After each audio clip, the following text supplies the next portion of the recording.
Welcome back to Tips with Trev, the show where I give developing baseball players some easy tips to end their slumps faster and become a superstar sooner. Let's talk about grit.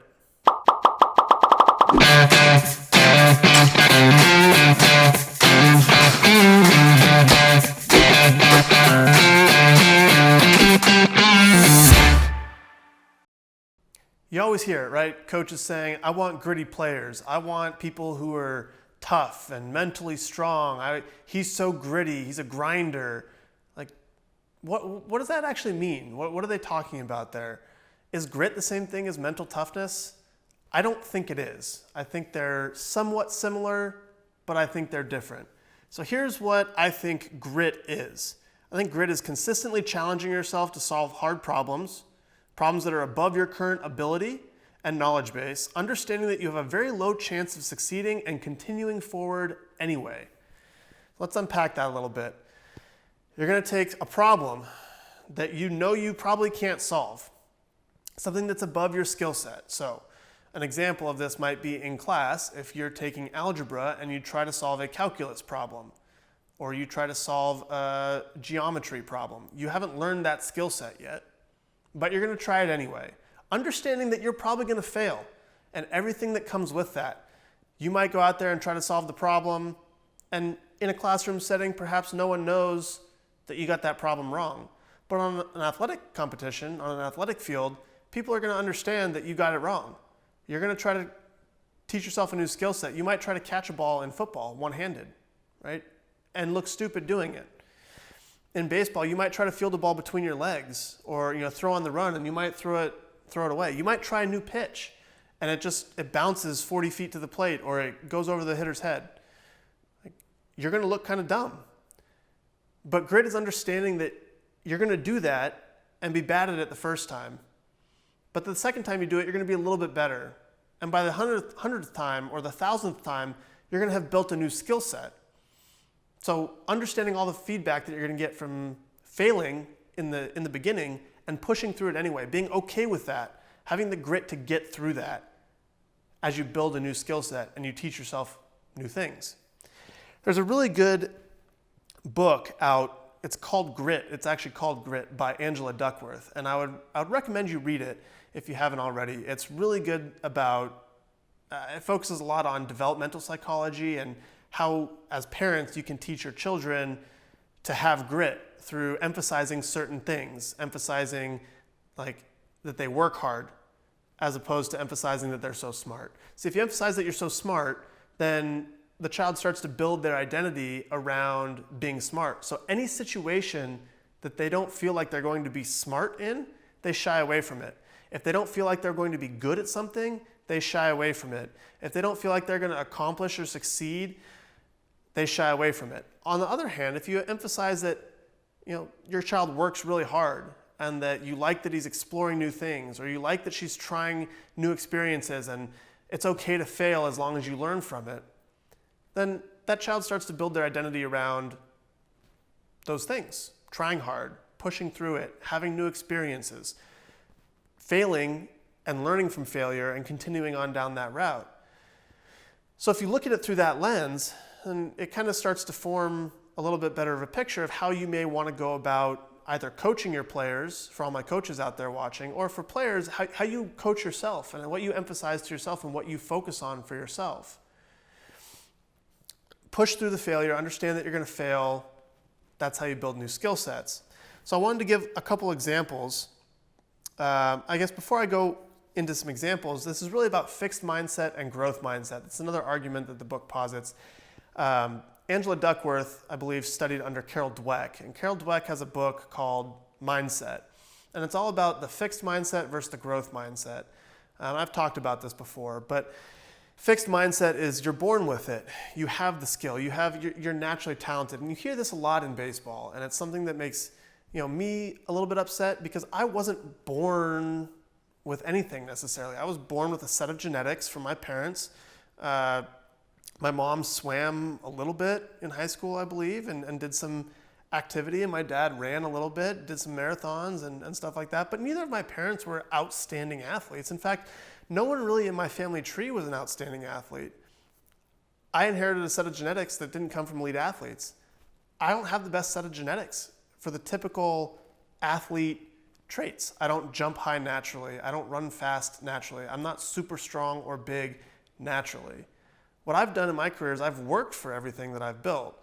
I've studied, I've practiced, I've invested time in the physical skill set, in the weight room, in the feel of the pitches, in understanding hitters and amassing knowledge. I've invested a lot of time in this, and so I've built the skill sets that now make me able to compete at the big league level.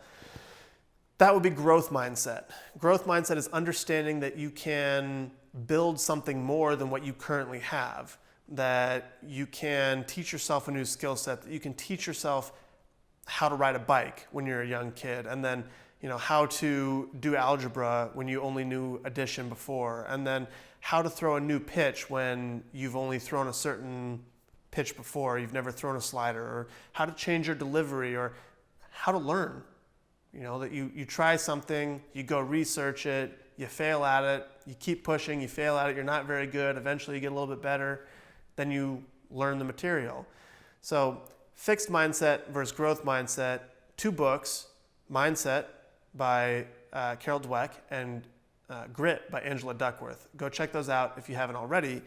So a couple examples that I wanted to give of on the field, and I've talked about them a little bit here, but if you're bad at hitting breaking balls, what can you do? Well, you can either shy away from hitting breaking balls and say, I'm just not going to swing at them. I don't want to face the breaking ball machine because I'm going to swing and miss. And I don't want to face breaking balls in practice. I'm just going to take my normal BP and hit fastballs and try to do that in the game. Well, when you get in the game and you get a breaking ball, you're going to be less prepared to hit it. And you're not going to have that skill set that you need because you didn't want to push through it and be uncomfortable in practice. Another example could be making a BP pitcher throw harder. There's a term in baseball, it's called a 5 o'clock hitter. 5 o'clock is usually when batting practice is. You go out there and you hit balls into the seats nonstop. But you never challenge yourself in that. You get really good at hitting BP fastballs, and then when you get in the game, you don't face BP fastballs. And the term is meant to talk about a hitter who hits really well at 5 o'clock and doesn't hit in the game. So what's something you can do to compensate for that? Well, you can have someone throw harder in BP. You can have someone mix pitches in BP. You can take all breaking ball BP. You can face a machine from a different angle on the mound that's throwing breaking balls or throwing harder or throwing a fastball type that you don't normally hit. Are you going to look stupid? Absolutely. Some of the best hitters swing and miss a lot in practice, a lot. But they get in the game and their practice has been harder than the game is. They've built new skill sets in practice and they go in the game and they apply them and now they look like superstars.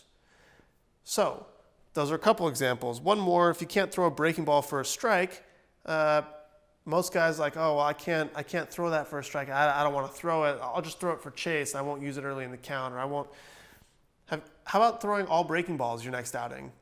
So the first one you throw and it's not a strike, and now you're 1-0, and now you're really uncomfortable because you want to throw a fastball or you want to throw a changeup or something that you throw for a strike.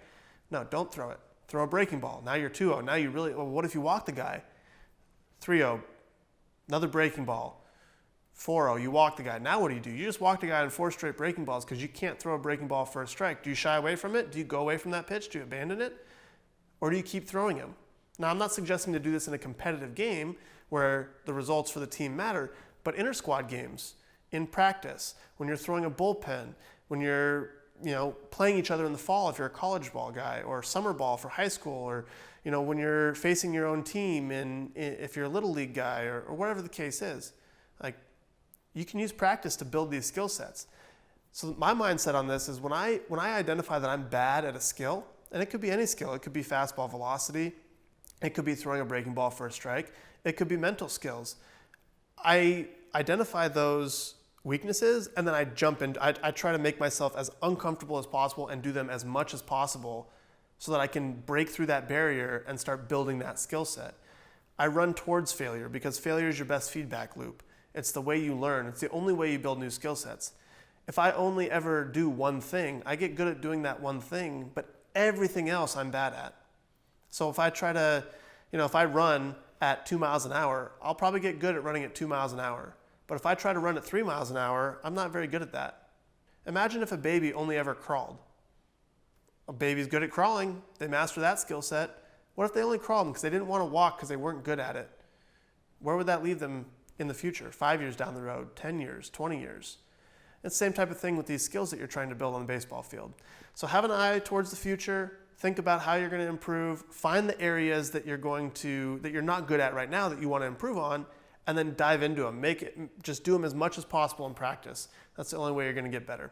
So 2 recommendations. Check out Mindset by Mindset by Carol Dweck and Grit by Angela Duckworth. I get them, I think they studied under each other, so I get them crossed up. But Mindset and Grit, 2 great books to read on this.